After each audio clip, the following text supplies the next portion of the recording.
If you want to get faster ramification and more branching on your larch bonsai, then pruning summer growth the right way is key. Do it properly and you can double or triple your branch density over time, speeding up the development of a fuller, more refined bonsai tree. But prune incorrectly and you can end up with dead tips, wasted energy, and years of lost progress.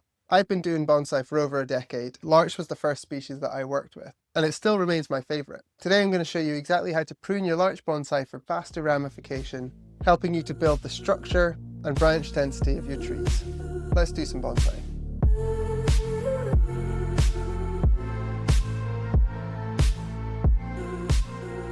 Now let's start by talking about the goal of this operation, because I think that's really important. Pruning in summer isn't about styling the bonsai tree. I work on a development plan for my larches where styling happens in spring when they're defoliated, they're preparing to grow for the season, and so it's a great time to be wiring, manipulating branches, pruning, ready for the tree to grow into that new design. But in summer, with all this foliage around, you can't make any sense of the branching, and so trying to style a larch at this time of year is just really difficult. So instead of styling, what we want to do right now is control the growth of the tree and focus its energy in the right places to develop branching. I'm working on a video that's going to be a full larch crash course that covers seasonal care, styling, repotting, wiring, you name it. So if you're into larch bonsai, then click the subscribe button so you can get notified when that video comes. Before we dive into pruning, I think we should establish some baseline understanding of how larch trees grow, because knowing that will help you understand why this pruning strategy is so effective. Larch has two distinct types of growth and they serve different purposes for the tree. So firstly, we've got these extending shoots, and that's when a bud grows longer and longer and longer, and ultimately these serve to become new branches for the tree. And these extending shoots are perfect for us as bonsai practitioners because these are what are going to become our new branches. It's our new ramification. And so the key is getting these extending shoots to happen in the right place in the tree. The second type of growth we have are from spur buds or rosette buds.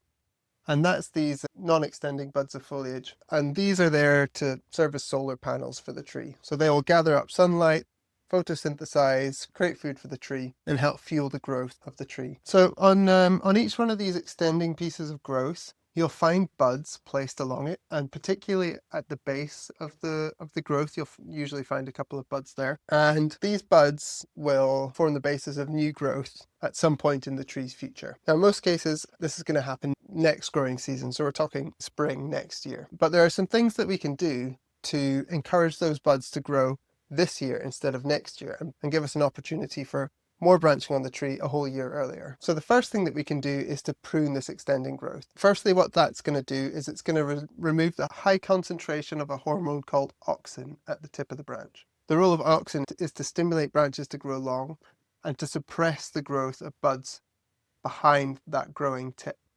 And that's the way a tree can grow tall and outgrow its competition to be the tallest and therefore have the best access to sunlight. But that doesn't help us in bonsai. So by pruning out the concentration of auxin at the tip of this branch, that prevents the suppression of the buds behind it and potentially lets them grow this year instead of next. Now, the second thing that we can do to encourage those buds to grow is to fertilize the tree. You can see I've got fertilizer on here. I need to add some more, which I'm going to do after this working. But fertilizer acts like a stimulant for a plant. Think of it as steroids in a bodybuilder. It's going to trigger the tree to grow aggressively.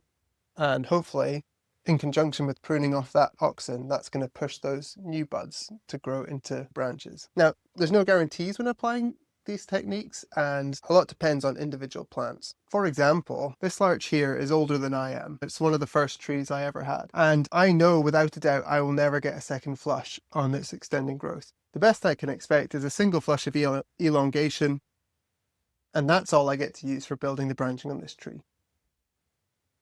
I know that's especially going to be true this year because I repotted this tree in spring. By the way, I made a really detailed video of me repotting this tree, so if you're interested, the link will be in the description. And on the other hand, these much younger trees in this composition can reliably give me second flushes, and particularly this sentinel tree on top here has developed massively over the past few years through this pruning technique. Let's talk about how we're going to prune these trees here in this composition. As with everything in bonsai, you need to think about your goal, what you want the tree to do as a result of this operation before you go and do it. And that applies on the macro scale, but it also applies On each of these individual extensions of growth, we're going to think about the plan for the branch, that part of the silhouette of the tree, and how we're going to handle that growth. Take a zoomed out view of your tree.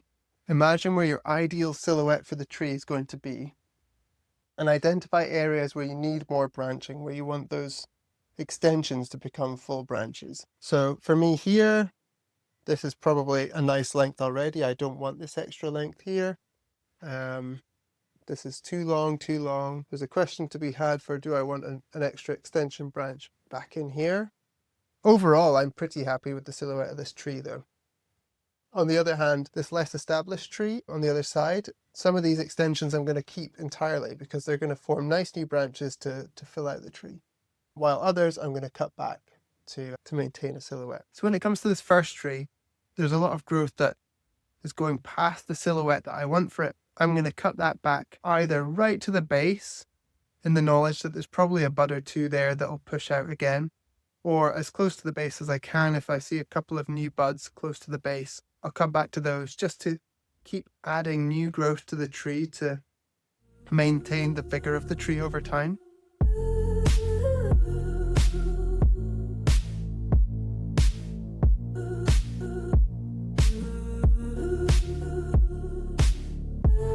Now with the second tree here, this new growth I want to grow out and to create a new branch there, so I'm going to leave this one alone.